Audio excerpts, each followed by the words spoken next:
उसके साथी भी अपने घोड़े उसके साथ साथ दौड़ा रहे थे। तमूजो जब अपने साथियों के साथ उनके करीब पहुंचा तो वो तीनों अपने घोड़ों को रोक कर खड़े हो गए। ये तीनों कर्तीना, निया और कसीमा थे। तमूजो ने कर्तीना को पहचान लिया और उसे मुखातिब करके कहा, ऐ मेरी बेटी, अगर मैं गलती पर नहीं हूं तो तुम्हारा नाम कर्तीना है। मैंने तुम्हें उस वक्त देखा था जब यहाँ इसी सरजमीन में यसुताई ने मकूली से तुम्हारी हिफाजत की थी, और मुझे यह भी इल्म है कि अब तुम मेरे प्यारे यसुताई की मंसूबा हो। कर्तीना ने किसी कदर परेशानी और तजस्सुस से तमूजो की तरफ देखा और कहा, आपका अंदाजा दुरुस्त है, मैं यसुताई की मंसूबा कर्तीना हूं और ये मेरे साथी मेरी बस्ती के ही रहने वाले हैं। इनके नाम कसीमा और न्या हैं। ये दोनों मियाँ बीवी हैं। तमूजो ने घोड़ा आगे बढ़ाकर कसीमा से मुसाफा किया और कहा, शायद आप तीनों मुझसे वाकिफ ना हो। मैं मंगोलों के सरदार चंगेज खान का छोटा भाई तमूजो हूँ और एक तरह से यसुताई का अम भी हूँ। कि यसुताई के बाप की मौत के बाद मंगोलों के अंदर सबसे ज्यादा मैंने ही उसकी देखभाल की है। फिर तमूजो ने कर्तीना से पूछा, अरे बेटी, तू अकेली इस तरफ क्यों आई है? तेरे माँ बाप कहाँ हैं? मैं तो यसुताई को इस बात पर आमादा करता रहा हूं कि वो जल्दी से तुझे बीवी बनाकर अपने घर ले आए, लेकिन वो शायद अपनी माँ और बहन के मिलने पर ऐसा करे। हाँ, तो मैंने पूछा था कि तुम्हारे माँ बाप कहाँ हैं? यसुताई मुझे तुम लोगों के बारे में सब कुछ बता चुका है। तमूजो के सवाल पर कर्तीना रो दी। कसीमा ने तमूजो को कर्तीना के माँ बाप के कत्ल हो जाने और फिर उसे सहराए गोबी में यसुताई की तरफ लाने की तफसील सुनाई। तमूजो ये हालात सुनकर अफसुर्दा हो गया, जबकि कर्तीना अभी तक सर झुकाए रो रही थी। तमूजो संभला और उसे तसल्ली देते हुए बोला, ऐ मेरी बेटी, ना रो, हम तेरे माँ बाप के कातिलों को तलाश करके उन्हें खौफनाक सजा देंगे। उस वक्त कसीमा ने कहा, कर्तीना के माँ बाप के कातिलों की तलाश मैं और मेरी बीवी ने अपने जिम्मे ले ली है और हम अनकरीब असल मुजरिम को यसुताई के सामने ला खड़ा करेंगे, फिर वो जो चाहे उसे सजा दे। कर्तीना ने अपने आप को संभाला। फिर तमूजो ने कहा, तुम लोग मेरे साथ आओ। कर्तीना, न्या और कसीमा ने घोड़ों को एड़ लगाई और उसके साथ हो लिए। थोड़ी देर की खामोशी के बाद तमूजो फिर बोला, कर्तीना मेरी बेटी, यसुताई इन दिनों कराकोरम शहर में नहीं है, क्योंकि हमारा लश्कर जुनूब के तिब्बतियों और कराख्ताइयों की सरगोबी के लिए गया हुआ है और वो इन दिनों लश्कर के हमरा गया है।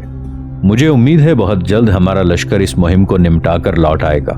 अपने भाई चंगेज खान की अदम मौजूदगी में अब मस्कन की हिफाजत और निगरानी मेरे जिम्मे है।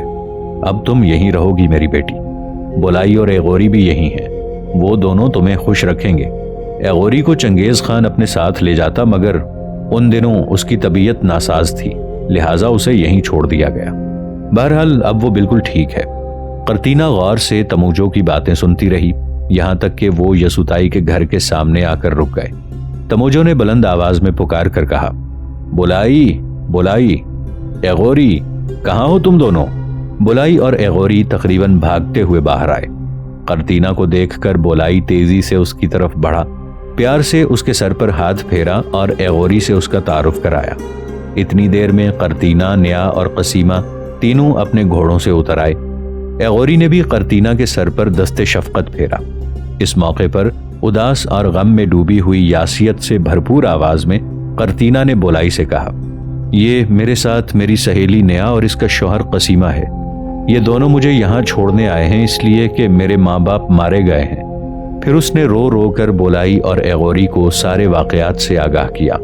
बोलाई और एगोरी बेहद परेशान हो गए, ताहम दोनों बड़ी फराखदिली के साथ न्या और कसीमा से मिले। तमूजो ने बोलाई और एगोरी को एक तरफ बुलाया और राजदारी से उनसे कहा, सुनो, शायद तुम दोनों को इल्म ना हो, लेकिन मैं जानता हूं कि यहाँ कुछ लोग कर्तीना के दुश्मन भी हैं, लिहाजा यसुताई के लौटने तक इसकी हिफाजत मेरी जिम्मेदारी है। मैं अपने 2 जवानों को यहाँ मुकर्रर कर रहा हूँ जो दिन रात तुम्हारे मकान के आसपास रहकर कर्तीना की हिफाजत करेंगे। अब तुम इन्हें अंदर ले जाकर इनकी देखभाल करो। एगोरी फौरन उन तीनों के घोड़ों को अस्तबल की तरफ ले गया, जबकि बोलाई, न्या, कसीमा और कर्तीना को मकान के अंदर ले गया। चंगेज खान अपने लश्कर के साथ सहराए गोबी के जुनूब में तिब्बतियों और कराख्ताइयों की तरफ बढ़ रहा था। तिब्बतियों और कराख्ताइयों को भी खबर हो गई थी कि वो उन पर हमलावर होने आ रहा है, लिहाजा उन्होंने पहले ही अपनी तैयारी मुकम्मल कर ली थी। دونوں قوموں نے مل کر ایک لشکر جرار تیار کیا اور اپنی بستیوں اور آبادیوں سے دور انہوں نے ویران اور کھلے میدانوں کے اندر چنگیز خان کے لشکر کی راہ روک دی۔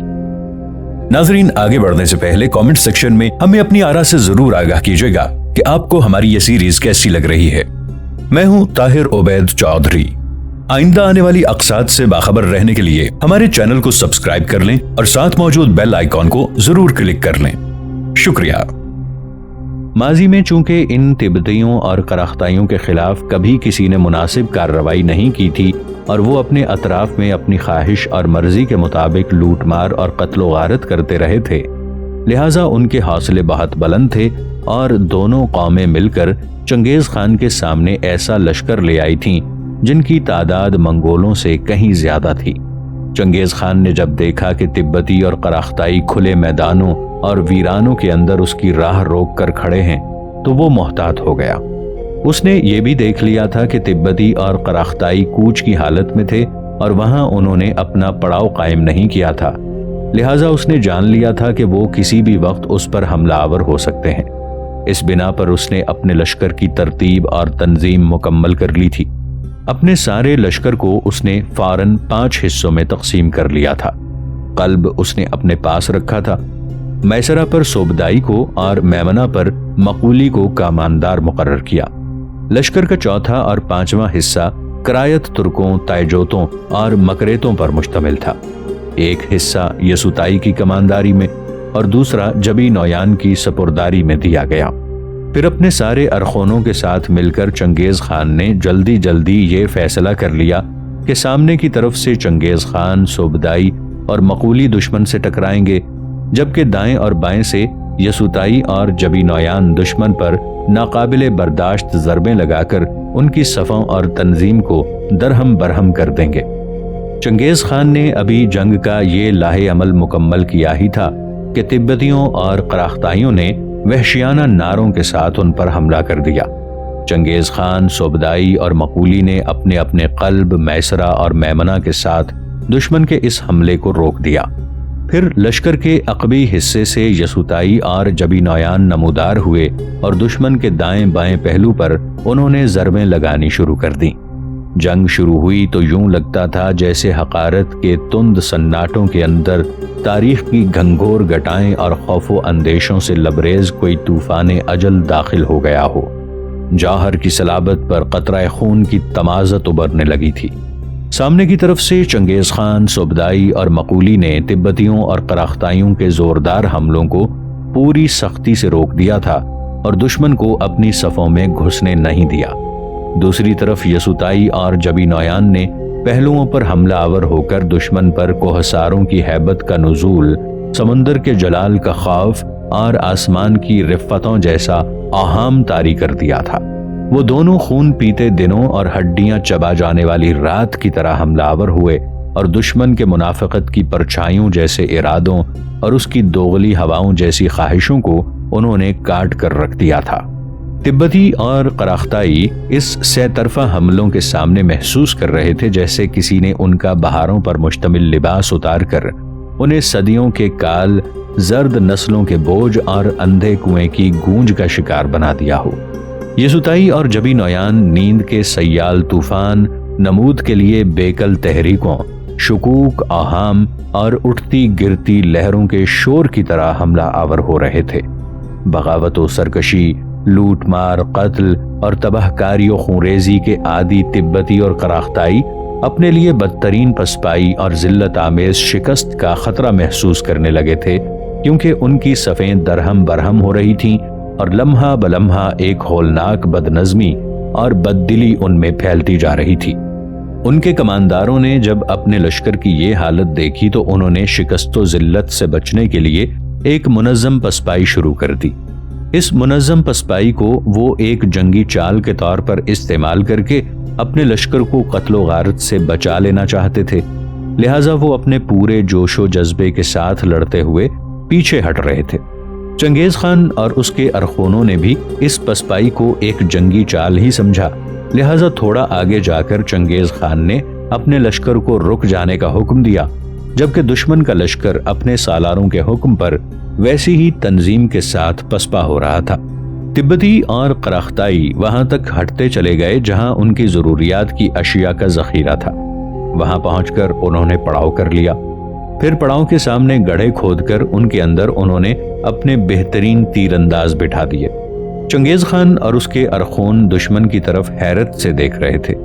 थोड़ी देर के बाद दुश्मन के लश्कर में से 4 सवार नमूदार हुए। वो फजा में सफेद रंग का झंडा बुलंद किए हुए थे और अपने घोड़ों पर वो चंगेज खान की तरफ आ रहे थे। वो चारों सवार उस जगह आकर रुक गए जहां अपने लश्कर के साथ चंगेज खान यसुताई, सोबदाई, जबी नोयान, मकूली के अलावा अपने बेटों और भाइयों के हमरा खड़ा था। आने वाले सवार घोड़ों से उतरे। फिर उनमें से एक ने बुलंद आवाज में कहा, हम मंगोलों के सरदार चंगेज खान से बात करना चाहते हैं। चंगेज खान ने भी बुलंद आवाज में कहा, मैं ही वो हूं जिससे तुम मिलना चाहते हो, कहो क्या कहना चाहते हो। चारों सवार उसके सामने आकर उसकी इज्जत अफजाई के लिए पहले खूब जमीन की तरफ झुके। फिर वही शख्स दोबारा उससे मुखातिब हुआ, ए खान, हम तुम्हारे साथ जंग नहीं सुलह चाहते हैं। इस जंग का तावान भी हम अपने साथ लेकर आए हैं। इसके अलावा भी जो शराइत तुम कहोगे, अमन और सुलह की खातिर हम उनको तस्लीम करने को तैयार हैं। हम तिब्बती और कराख्ताई सरदार हैं और हमें हर तरह की शराइत तय करने का इख्तियार दिया गया है। इसके साथ ही उन चारों सरदारों ने अपने घोड़ों की खुरजीनों से कुछ थैलियां निकालकर चंगेज खान के कदमों में डाल दी। चंगेज खान ने उन थैलियों का जायजा लिया। वो नकदी, जवाहरात और सोने की डलियों से भरी हुई थी। किसी कदर मुतमईन अंदाज में उसने कहा, तुम्हारी तरफ से ये तावान मैं कबूल करता हूँ, लेकिन सुलह के लिए मेरी चंद शराइत हैं, और अगर मेरी वो शराइत मान ली गई फिर तो ये जंग टल जाएगी और तुम्हें मजीद कोई नुकसान पहुंचाए बगैर हम अपनी सरजमीनों को लौट जाएंगे। चारों सवार सवालिया नजरों से उसे देखते रहे। चंगेज खान ने कहा, सुनो ऐ सुलह के लिए आने वालों, अगर ये जंग जारी रही तो फिर हम तुम्हारा कोई शहर, कोई बस्ती सलामत नहीं रहने देंगे। और मजीद ये भी जान लो कि जब तुम लोग पसपा होकर मुनज्जम तरीके से पीछे हट रहे थे तो शुरू में हमने यही अंदाजा लगाया था कि शायद ये तुम्हारी कोई जंगी चाल है, इसीलिए हम लोग मुस्तैद और मोहतात हो गए थे। लेकिन अब हमें खबर हो गई है कि तुम वाकई हमारे सह तरफे हमलों से ताब न लाकर और जंग में अपने आप को हमारे हाथों कत्लेआम से बचाने के लिए पसपा हुए थे। इस इंकिशाफ का ऐलान जब हम अपने लश्कर में करेंगे तो हमारे लश्करियों के हौसले पहले से भी बुलंद हो जाएंगे, और इन मैदानों के अंदर अगर दोबारा जंग की नौबत आई तो मैं तुम लोगों को यकीन दिलाता हूँ कि हमारा लश्कर अब लम्हों के अंदर तुम तिब्बतियों और कराख्ताइयों का कत्लेआम करके रख देगा। लिहाजा हमारी इस गारतगरी से बचने का सिर्फ एक ही तरीका है, और वो ये कि जो शराइत हम पेश करें तुम लोग इन्हें मान लो, वरना हमारा अजाब, हमारी कहरमानियत तुम लोगों का मुकद्दर हो जाएगी। उन सरदारों में से एक ने कहा, आपकी वो कौन सी शराइत हैं जिन पर आप हमसे सुलह करना पसंद करेंगे? आप वो शराइत बताएं, हम आपको यकीन दिलाते हैं हम आपकी शराइत मानकर इस जंग को टालने में कामयाब हो जाएंगे। चंगेज खान ने गौर से उन चारों की तरफ देखा। फिर उसने चुपते हुए लहजे में उन तिब्बती और कराख्ताई सरदारों को मुखातिब करके पूछा, शराइत सुनने से कबल एक बात बताओ। उसी सरदार ने कहा, पूछिए। चंगेज खान ने कहा, क्या तुम तिब्बतियों और कराख्ताइयों के बादशाह भी यहाँ लश्कर में तुम लोगों के साथ मौजूद हैं? एक सरदार ने जवाब दिया, हाँ खान, हम दोनों अक़वाम के बादशाह भी इस लश्कर में मौजूद हैं। चंगेज खान ने पूछा, तो जंग के दौरान वो कहाँ थे? सरदार ने कहा, जंग के दौरान वो उस जगह थे जहां इस वक्त हमारा लश्कर पड़ाव किए हुए मौजूद है। चंगेज खान ने फिर पूछा, क्या उन दोनों बादशाहों के अहले खाना भी उनके साथ ही लश्कर में मौजूद हैं? जवाब मिला, हाँ, उनके अहले खाना भी हमरा हैं। चंगेज खान सोच में पड़ गया। फिर दूसरे ही लम्हे उसने फैसलाकुन लहजे में कहा, जो कुछ तुम लोगों ने जंग के तावान के तौर पर मुझे पेश किया है वो तो मैं कबूल कर चुका हूँ। इसके अलावा मेरी जो शराइत हैं वो गौर से सुनो और फौरी फैसला करो कि तुम्हें ये शराइत कबूल हैं या नहीं। मेरी पहली शर्त यह है कि तुम दोनों बादशाहों में से जिसकी शहजादी हसीन हो वो मेरे हरम में दाखिल की जाए। मेरी दूसरी शर्त यह है कि मेरे साथ तुम दोनों अक़वाम अहद करो कि आइंदा तुम दोनों अक़वाम अपने शिमाल की तरफ लूट मार के लिए तुर्कताज नहीं करोगे। चंगेज खान की इस शर्त पर वो चारों सरदार हैरत व ताज्जुब से एक दूसरे को देखते रहे।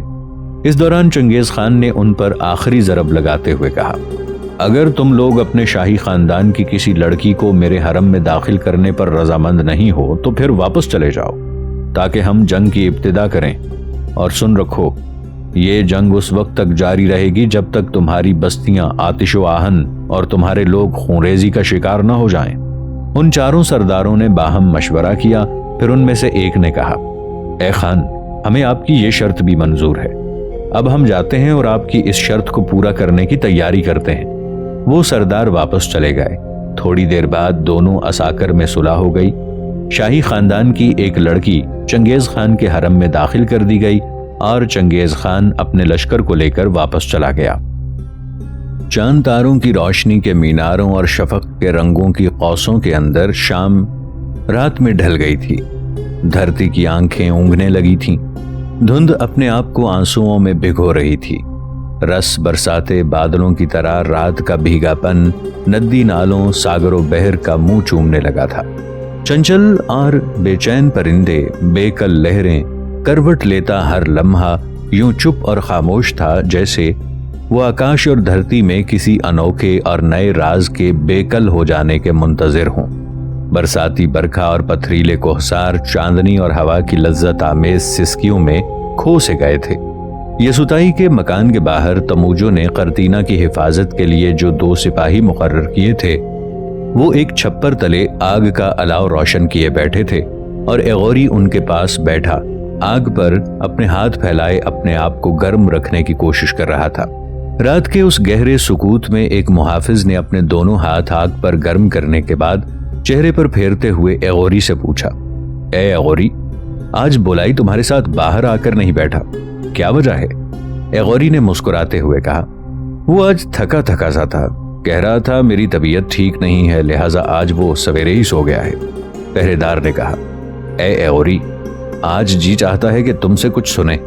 میرے خیال میں ہماری بہر قرطینہ اب تک سو چکی ہوگی، لہٰذا کیا ایسا ممکن نہیں ہے کہ تم مکان کے اندر جا کر اپنی دف اٹھا لاؤ اور ہمیں قرطاس وقت پر حسن کے تبسم سے لکھا ہوا کوئی صدیوں کے ویران ذہنوں کو تر و تازہ کر دینے والا کوئی گیت سناؤ؟